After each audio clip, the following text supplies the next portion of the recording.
endless skies.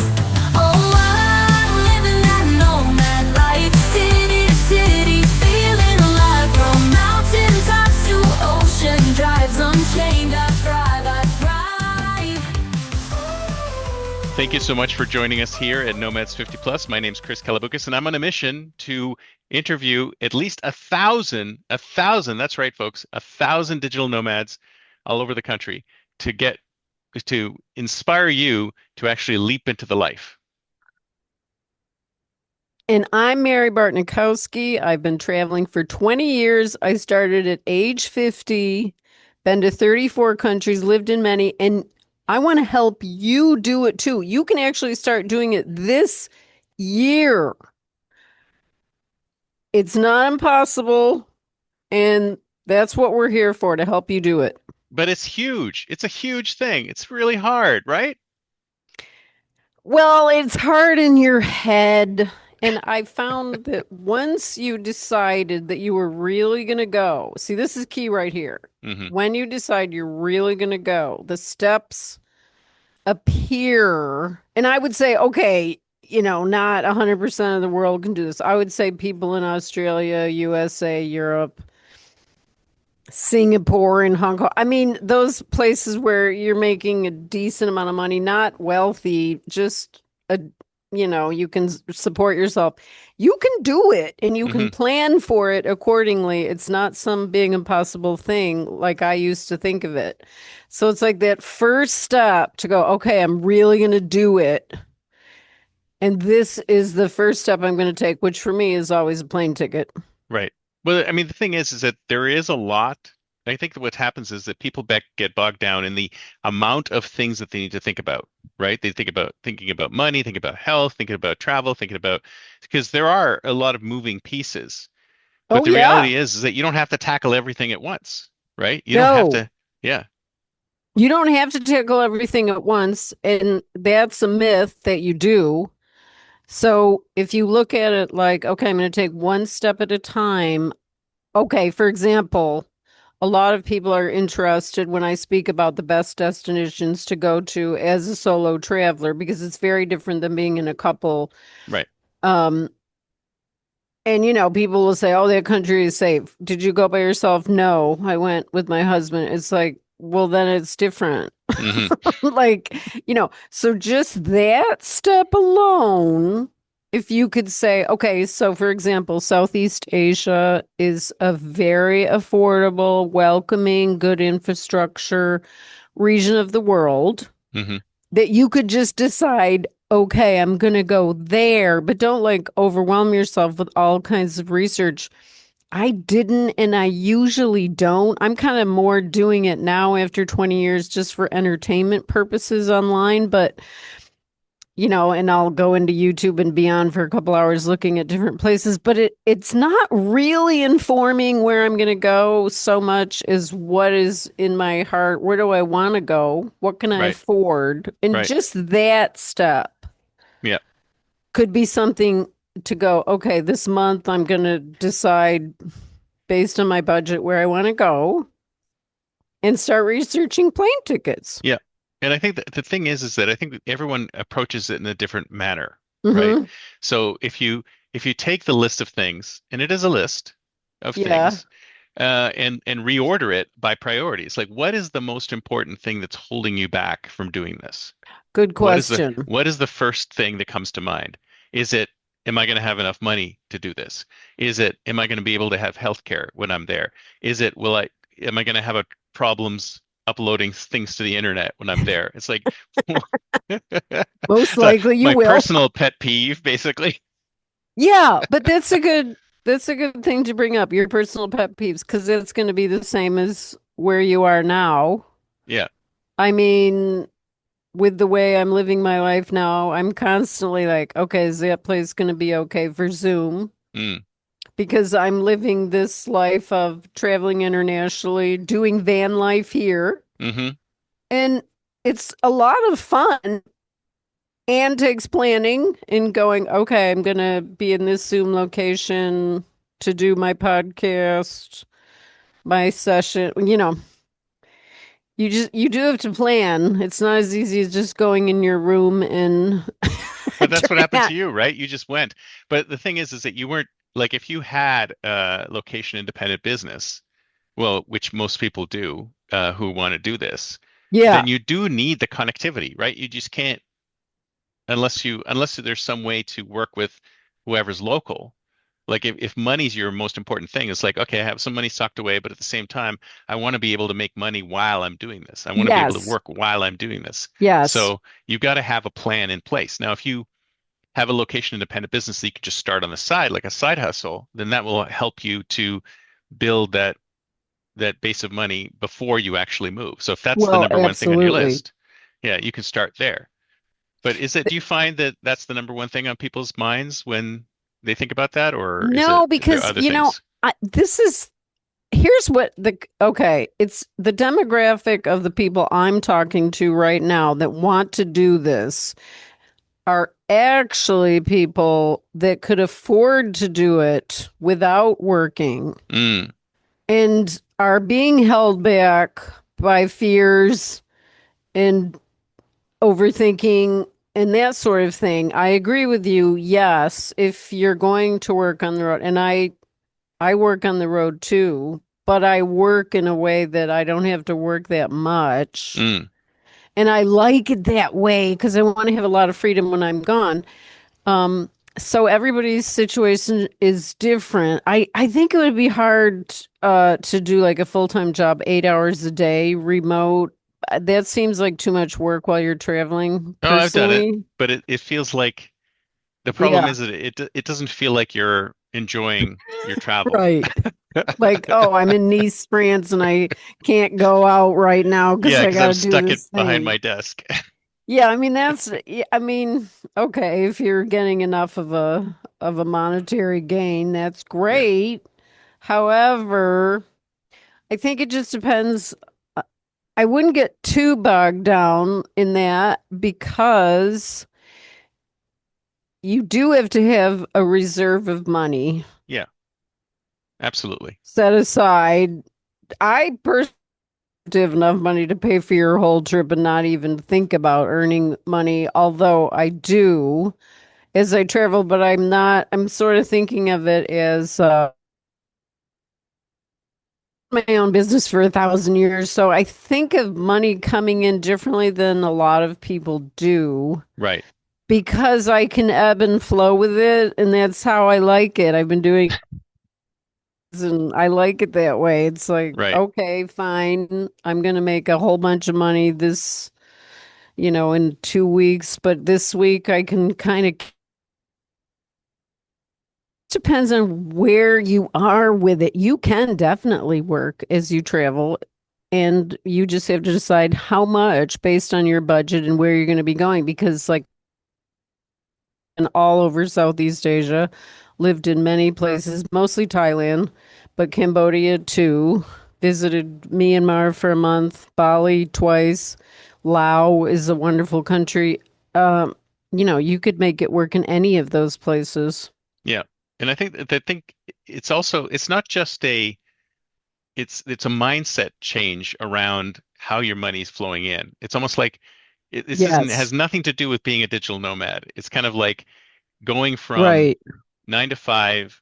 Here's the same amount of money coming in every week, da da da, or every 2 weeks or whatever, to almost like becoming a gig worker where you have to go, okay, some days I get more, other days I get less. It depends, unless you've got a Substack with thousands of subscribers and they're paying you, then you just have to. It's a completely different way of thinking about money. Well, that's the thing. And I appreciate that I've had so much practice doing this because it doesn't phase me a bit that it goes up and down because I know I can always make money Yeah, because I always have and I always do. So once you have enough practice doing that, you're like, oh, I can make it work. However, I decide to do it. And it is a mindset shift because I didn't feel this way when my last real full-time job was a full-time cook at Stanford University. oh wow, Yeah. I didn't know you were a cook. were you Yeah, were I you a was a chef? Did you create creations? I was, yeah, for Nice. 4 years, not at Stanford, 2 years at Stanford, and then 3 years in restaurants is where I really learned how to cook. Oh, wow. That's Yeah. cool. I didn't know you had that in your background. So you're like Yeah. a jack of all a Jane of all trades, basically. Well, You've done everything. I, I haven't. It's funny. The more you do, and I would say this to anybody that wants to travel, the more places I go, the more I travel, the more I want to. I never feel like, oh, I've done it all. I've been everywhere. I've seen a lot and I've Yeah. experienced a lot, but there's so much rich opportunity in the world. That's why when people get too complacent and comfortable, they're making a choice Mm, to not do these adventures based on at my age. right.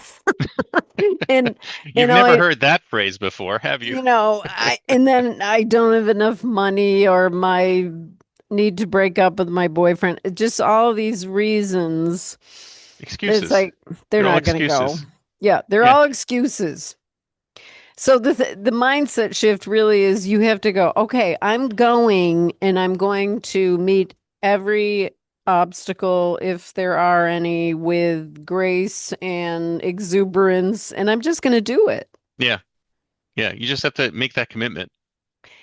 It is a commitment. Like when you know there are times in my life where I just felt I'm going and I'm doing that and it's going to happen and I'm buying the ticket right now. Mm. And didn't even have the rest. Didn't even have all the money yet. Didn't You even figured have, the rest would fall into place somehow. and it always did. Mm. And so I feel like a lot of it is deciding you're really going to go.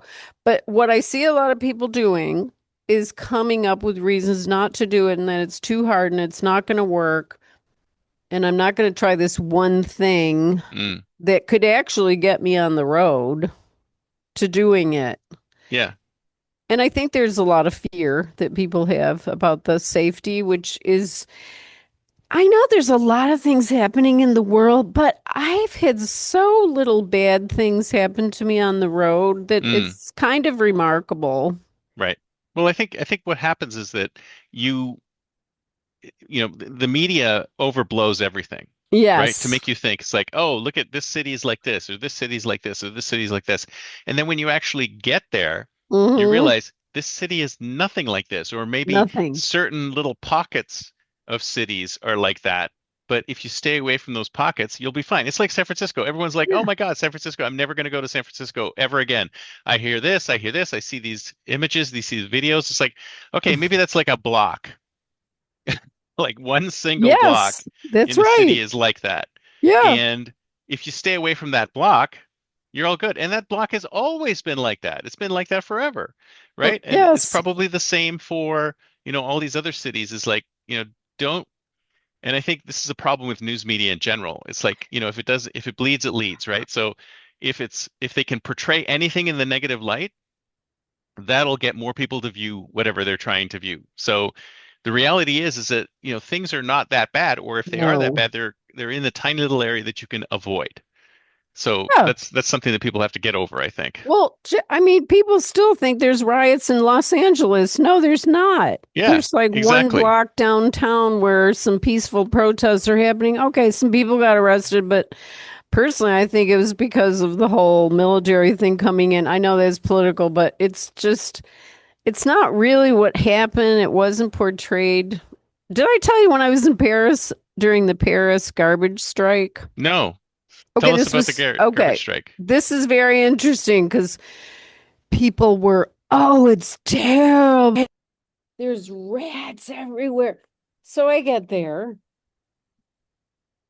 I'm staying in the Latin Quarter, which is really the middle of the hospitality area. Well, I mean, of course, it's touristic everywhere. But anyway, Right. I'm looking around going, okay, there's a couple of trash cans over there, but it's not a mountain. Okay. So then I started walking around, and there were very few places where there was a mountain of garbage. Right. It looked horrible, but it was nothing like what the media was portraying. Okay. Then 2 days later, A private company had been hired by Paris to come around and collect. It just appeared. Yeah, I was renting a room in this beautiful Parisian apartment, and I'm like, wait, there's the truck. It's like they're picking it up. yeah, Like it's very unceremonious. It just was an outside company. They'd been paid. They were coming. They were getting it. Why was that not covered? exactly. The only cover. And it's like the other thing about LA, which I think is interesting, is that has anybody understand how big LA is? No, It people is don't. massive, Massive. massive.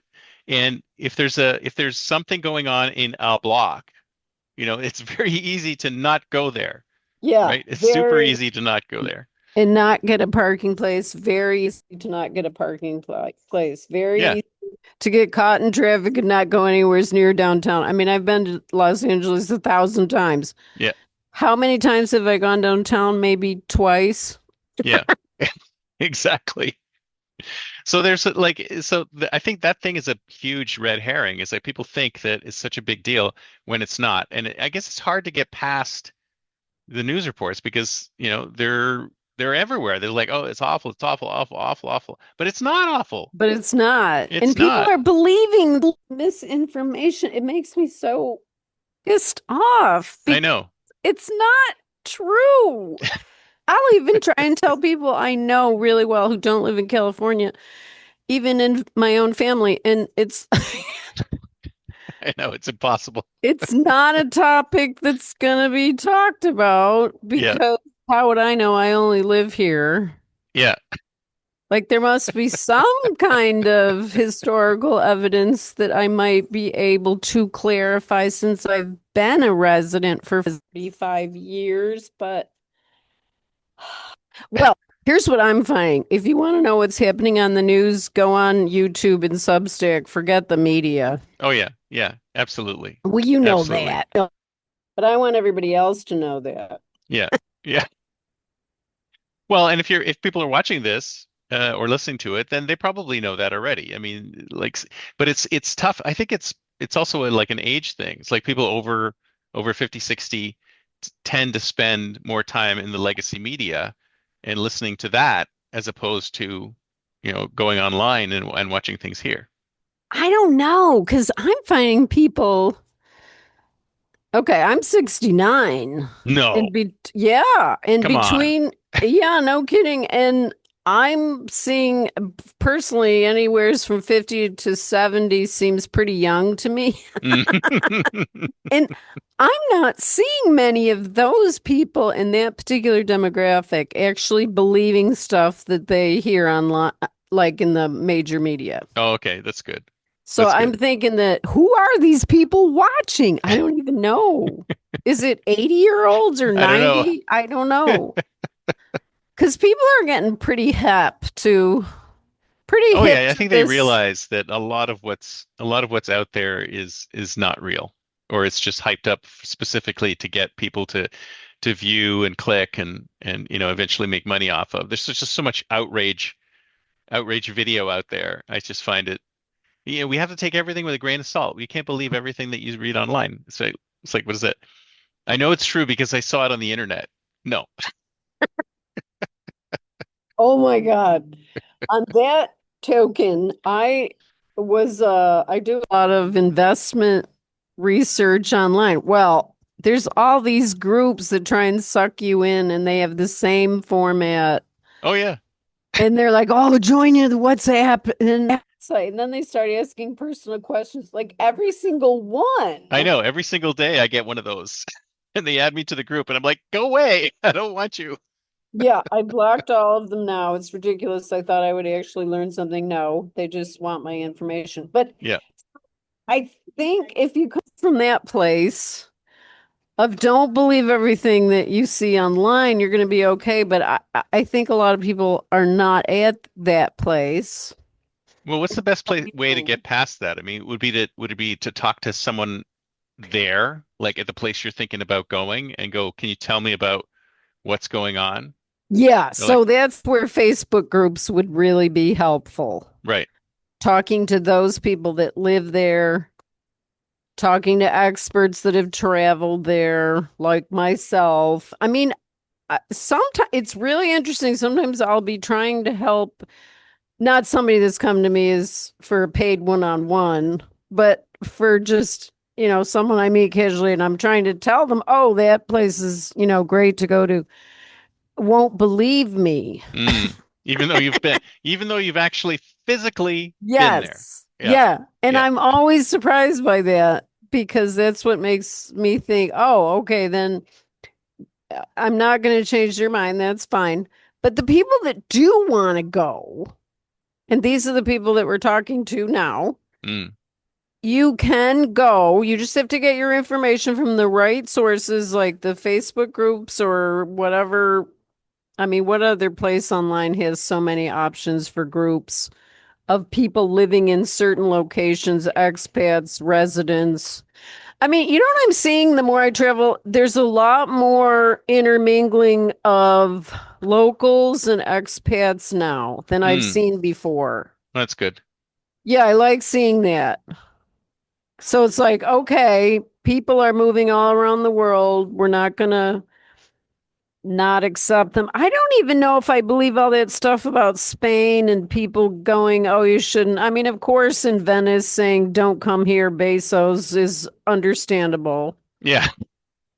When there's certain events taking place, you do have to concern yourself with that. It looks like you were talking about the what is it, the Jubilee this year or something like that. There's like all sorts of Yes.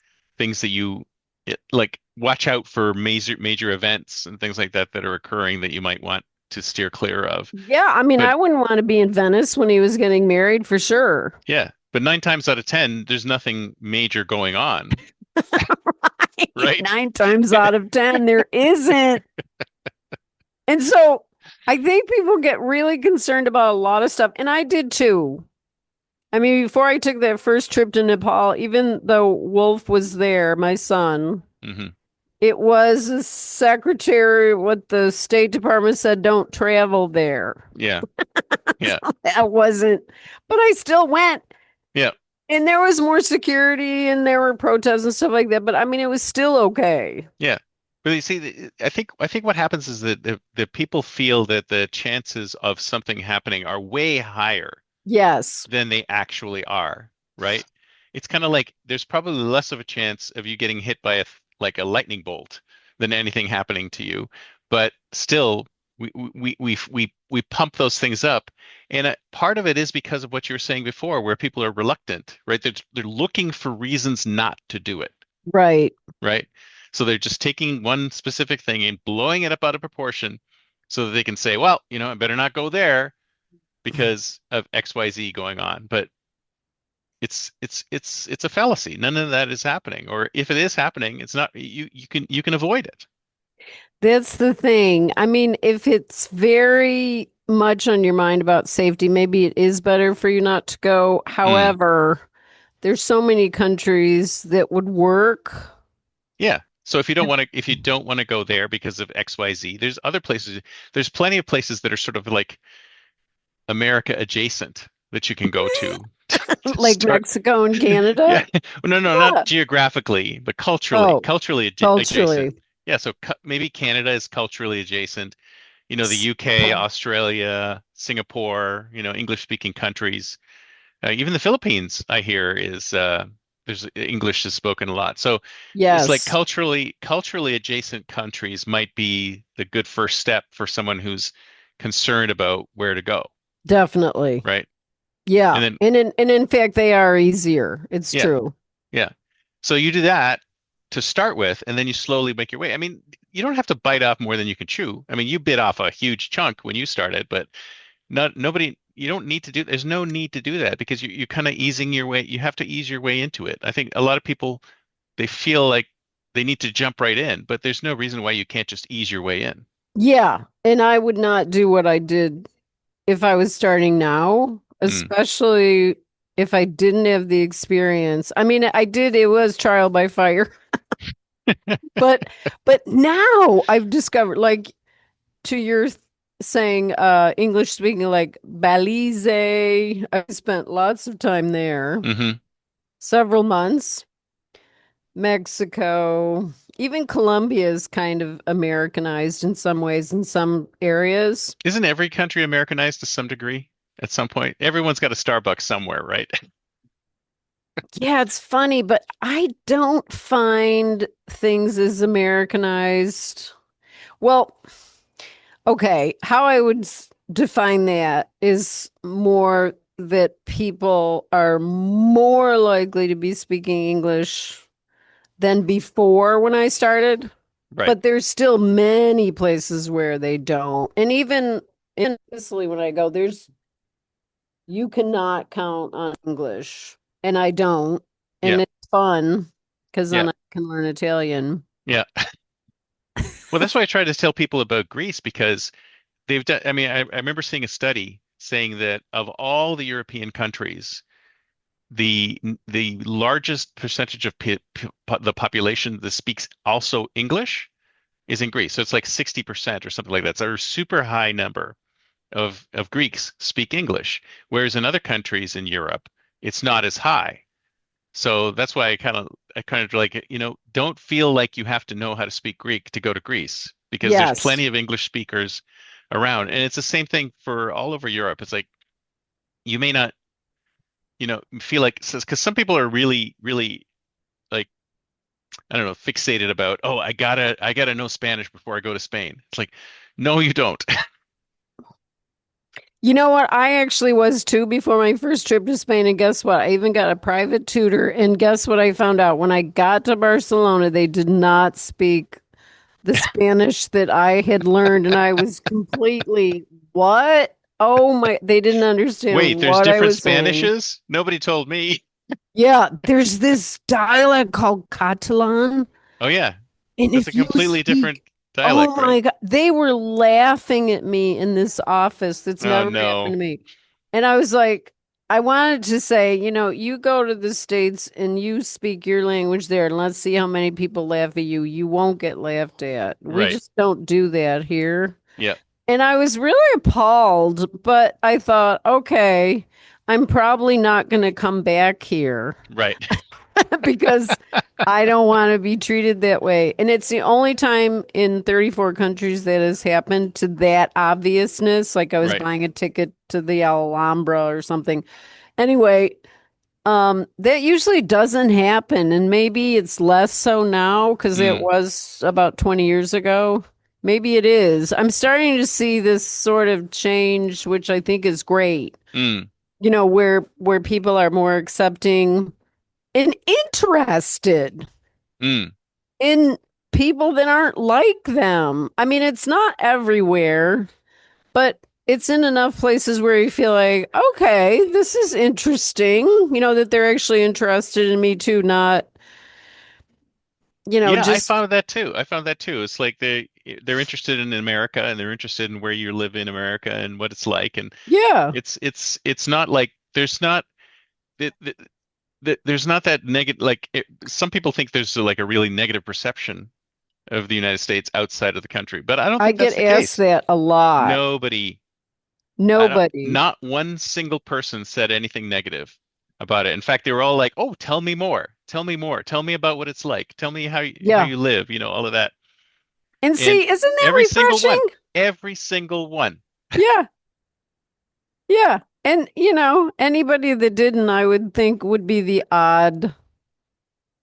It happened in Laos at Yeah. the embassy. Some 90-year-old woman went off on me about Lyndon Johnson. And it was actually a Well, funny you voted for him, story. right? I was 10 years old. I didn't know him personally. Yes. And this woman was going off on me. Oh, she was saying I shouldn't get a visa because of the Vietnam War. And I just thought, it's a funny story. And I told it on video that day. It was in Vientiane, Laos. And I just thought, this is hilarious. Like, I'm a personal friend of Lyndon Johnson. Yeah, I know. I can call him, oh, I know he's dead, but I could call him when he was alive. That's right. That's right. You call Anyway, him up and say, that's like, that just turned into a funny story. "Yeah. Yeah, exactly. I wasn't even mad. I thought she was being ridiculous because everybody else I've ever met in the whole world has never been like that. Isn't Yeah, that interesting? not a single person who I've met No. has been negative And about the she was United States. quite elderly too, and I think sometimes these attitudes are dying off Yeah, exactly. because people are like, "Oh, that's," I mean, okay, not all, but like the young people in Paris, I had this wonderful conversation because I walked up to the bar and was asking a question. All of a sudden, these young people that knew perfect English but were Parisian wanted to come talk to me. Nice. And they were asking me, oh, I said, well, so what is this? I found everybody to be so friendly here. And they're like, oh, it's just the old people. They're the only ones that won't answer you if you try to speak, anything but French. And I thought it was hilarious Yeah, because yeah, they know their city and they're like, yeah, sometimes it does happen, yeah, but I've never encountered it. yeah. Me neither. It's Not like once. so. Like this last trip, we were in Icaria, so we were at some remote village up in the mountains, and there was a cafeteria there, and we stopped to have coffee, and we thought, oh, they're going to give us a stink eye. They're not going to like us. The guy's not going to serve us or They whatever. loved you. And they loved us. Great. Isn't It's that like, interesting? yeah, it's like, we have these preconceptions, right? We have these preconceptions, and the Yep. reality is almost never like the preconception. Almost You know, never. so many people have asked me about this topic Mm, here in the United States. How are people viewing us? And my answer is always the same. After 34 countries, everybody that I meet knows that their government has usually nothing to do with them, exactly. and they're completely separate and make their own decisions. And there's Yeah, whatever corruption is going on, they just accept it. Like, I mean, this is just worldwide problem of that, but people seem to know that. yeah. And it works both ways, right? I mean, no matter, it's like the people and the leadership and the politics are completely different, right? The people, they all want everyone, I think, like worldwide, I think everybody wants and needs the same thing. So Yeah, we can communicate. If we're not politicians, if we're not leaders, if we're not in government, we can communicate to just other regular people because we all want the same things. So it's not, we have so much more in common that we have in differences. exactly. This is making me think of this time I had coffee in a mud hut in Nepal in the jungle with this Nice, young girl who was making me coffee with this little fire she had. nice. I mean, and the reason I knew them was because my son had bought property right there. Hmm. And she was one of the people that lived there. And I thought, we're having coffee and we could be anywhere in the world, but we're in this mud hut. This is a nice young girl that is being hospitable to me. There was nothing in the mud hut except for this little wood stove thing, fire thing that I was like, wow, she's cool. She can make a fire out of nothing. Nice. And I just thought, Now that is a skill. I can't make a fire out of nothing. It's impossible. right? I But don't yeah, know I if I mean, still have this skill, but I used to be able to. but What? didn't you feel like you were in common? Like you guys had a lot of things in Yeah, common because you were sitting yeah. there drinking coffee together. Yeah. Yeah, and I thought, I just wish, and so I kind of just took this video snapshot in my head because I think I might have a photo, but sometimes when you're really immersed in the culture, sometimes you don't want to, even as a professional photographer, you don't want to kind of ruin the moment by trying to extract that magic out of it. And Absolutely. so sometimes I will try, but I'll be super fast about it. It's not about I'm gonna, get this great picture. It's more about I don't want to ruin this experience because Exactly. Well, that's what this is those meta glasses amazing. are for, so you can take pictures while you're Yeah, while you're those having the are cool. experiences. Yes, my son got what those are really neat. But of And in course, fact, some people get freaked out about, oh, there's cameras in your glasses, right? I wish I always had camera. Yeah, me too. Because there's so Why many not? moments. There's so many moments that I wish I could capture. But you do it does ruin the mood when you do stuff like that. You whip out your phone and take pictures. It just It changes it. It does yeah, change it. And unless you can do it like super fast, which I see a lot of people not doing. yeah. Wait a second, let me get a picture. And they take forever. This used to happen in the wedding photography when I was shooting weddings. I'm shooting film and I can get it in a half a second. And then there would be 20 people next to me. I don't care if you're taking pictures, but don't take 20 minutes to take the shot. I'm letting you take it. I did all the setup, take however you want. I don't care. But don't hold up my shooting for your, like, they would take too long. And so, anyway, so I'm seeing this continued in, people, I'm seeing it's not ethical sometimes what people are doing with photography. I mean, okay, great if something bad's happening and you want to film it, but Well, I mean, the other thing is that it's kind of like you have to balance the ha feeling the experience with right. capturing the experience, right? And I think a lot of times when you, especially when you have a location independent creator business, you're like, oh crap, I got to capture everything because I might be able to use it later to do something. But then I think that kind of lessens the experience because you're always concerned about, oh, can I frame this properly or can I shoot this properly? And you're putting these devices between you and the experience. And I think that that kind of lessens it. Well, okay, I have a tip, and this is what I do. Sometimes it's just so overwhelming and beautiful what you're experiencing that what I've been doing a lot of is just taking a really quick picture or a really quick video, and you get better at it as you go along because you're like, okay, this is like an ultimate feeling right now, and I'm going to do this 10-second video. Mm, Or you can get pictures really fast too. And then you're still in it. Like yeah. Put I away your do this phone a lot. and Yeah, I experience don't it. I don't have it out all the time. I'm just like, "Oh my God, I got to get." Like I was just looking at a picture in Sicily I took that I forgot I took. Mm, And it was very fast and it was just like this beautiful Baroque building with these people in a cafe eating at the bottom of it. They were sort of like, a nuance of it, and it just was like so Syracuse to me mm, that whole feel like it was this feeling I wanted like that's picture makes me want to go back. Of course I want to go back anyway, of course. but that picture was a memory that was just I couldn't even duplicate it. I tried on another night just to make sure I got it, but the sun was setting, it was perfect. Like there's no improvement on that picture. Yeah. Yeah. Sometimes you have to capture the moment, but you're right. I mean, basically, take as little time as possible to capture the moment and Yeah. then experience the moment. Because, I mean, that's the Yes. reason why you're traveling, right? You're not traveling to capture the moment, you're No. traveling to experience the moment. Right. Yeah. In fact, people used to say that to me a lot. Oh, you're a photographer, so that's what, and it's like, that's not, even if I wasn't a photographer, I'd be doing exactly what doing. I wouldn't have changed at all. I wouldn't use that as a reason to travel Yeah. Yeah. because it's just a picture. Okay, I make my living with it, but it doesn't define my travel experience. Right. Exactly right. Exactly right. So, what other things in this big ball of wax do you think stick out for people to concern themselves with?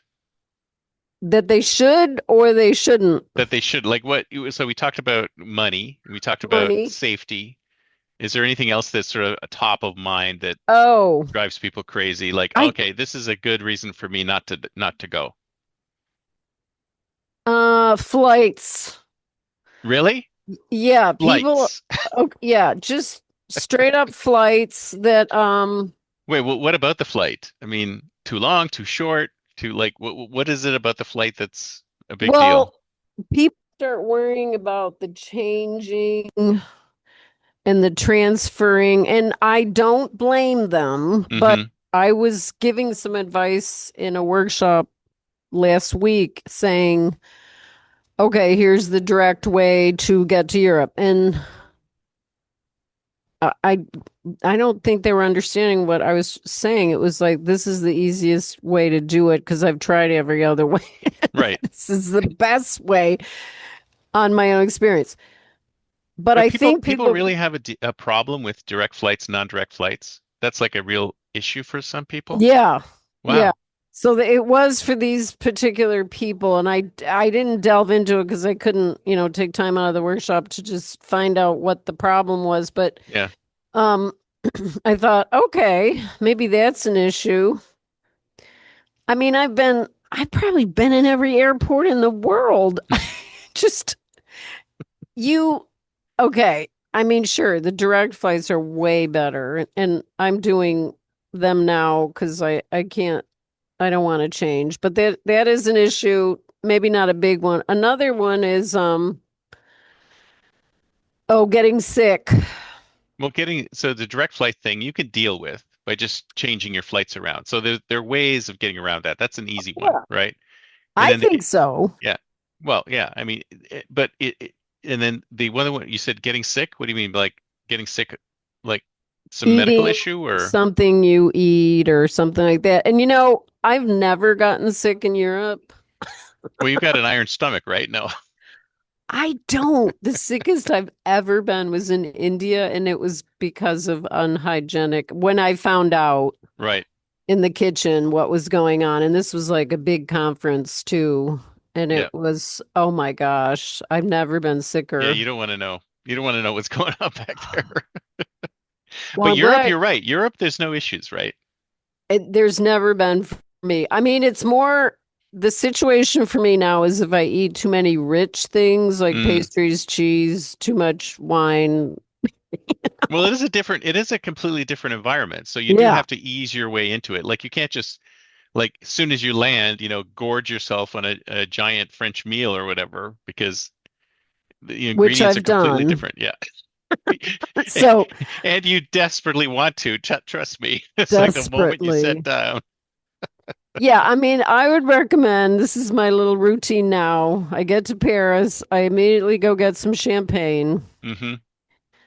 one or two glasses. That's way enough You're for all set. me. And then I don't have a big meal right away because I've usually eaten on the plane. I just don't really need it. I'll have, a smaller kind of meal and I'm fine. Yeah. Yeah. Well, you've had French food in the past, so you know what it's like, how it works in your system. Oh my God. Yeah, you gotta lead up to that. So there's Yeah. that issue. And then what else? I think it's really a lot of worry and indecision, just regular worry and indecision about what could happen, things that could go wrong if you made the wrong decision. It's funny. Younger people don't worry like that, and I Mm. think it's kind of more prevalent in older people, after having children, you worry about them and your job and all You're this you're pre stuff. you're pre destined to worry because you've been worrying for so long. You figure, Right. and it's comfortable. Worrying is comfortable because it also pushes things out a bit, right? You could say, well, if I spend more time worrying about this, then maybe I can talk myself out of it, And right? it never works. Like right now, we're having an emu situation. My An son's emu. emu is sick, Oh no. sick to the tune of $700 at Oh my God, the poor emu. Oh my God. She seems to be a little bit better today, but he's so concerned about it. Yeah, he's worried about his emu. Yeah. Okay. Talk about You never worry. thought you never thought that sentence would ever pass your lips, but there it is. Yeah. So that's why I wanted to say it because it's like, he's only 39 and he's worrying. So, There's always something to worry about, though. I mean, there's no shortage of things to worry about. well, it's true, but how did that ever help us? It never did. It never Never does. So, did. It's like the difference between fear and anxiety, right? Fear is being strapped to the railway track as a train is coming. And ooh, anxiety is thinking about being strapped to a railway track when a train is coming, right? It's Yes. yeah, That's a good description of it. Yeah, it is. But you can actually, just like when you have a nightmare and you wake up and you're like, oh, thank God, it's not happening. You that's have right. that. It wasn't real. It's sort of like that worry, like worry can be as debilitating as thinking you're going to get run over by a train because you're sort of almost creating it in your Yeah, yeah, mind. that's exactly what's happening. You're creating it in your mind. So, and But it's sometimes, go ahead. well, I was gonna say, you know what? But I intuitively use my intuition a lot when I'm traveling.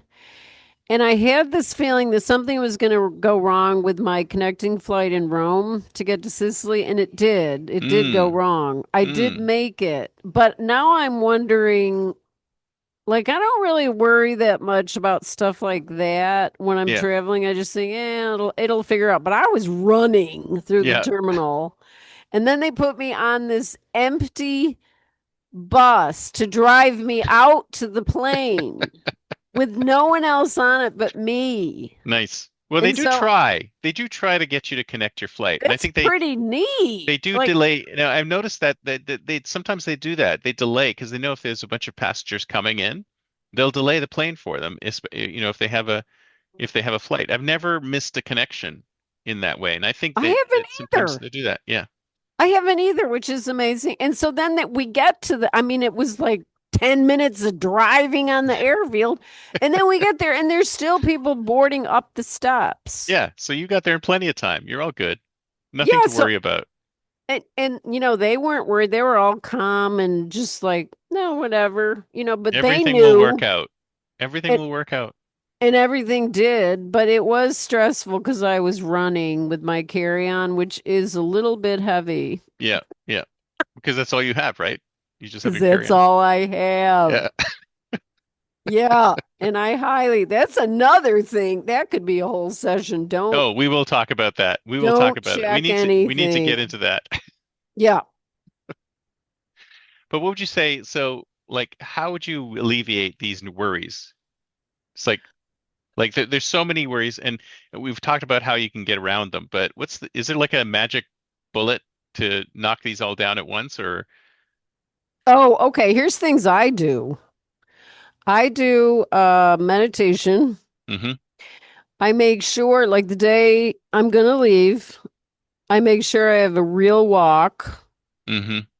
And then I get super early to the airport because Mm. I, no one does this, but I could be there like 5 hours early, and that Wow. time goes so fast. And last time I did it, the flight actually got delayed, then it got canceled. Oh But no.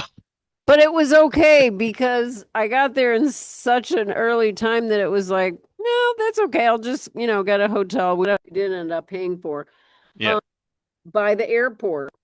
And it was fine. And then I had a nice, easy evening. So it didn't matter. So that to me is helpful.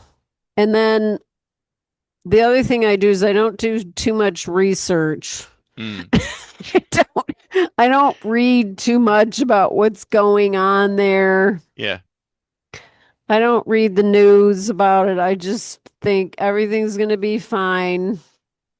And it always is. Yeah. And you have to come at it with no matter what happens, it's going to be okay. Yeah. Yeah. Because, you have to roll, there may be everything might go very smoothly, or you may have problems, but in the end, it'll all work out.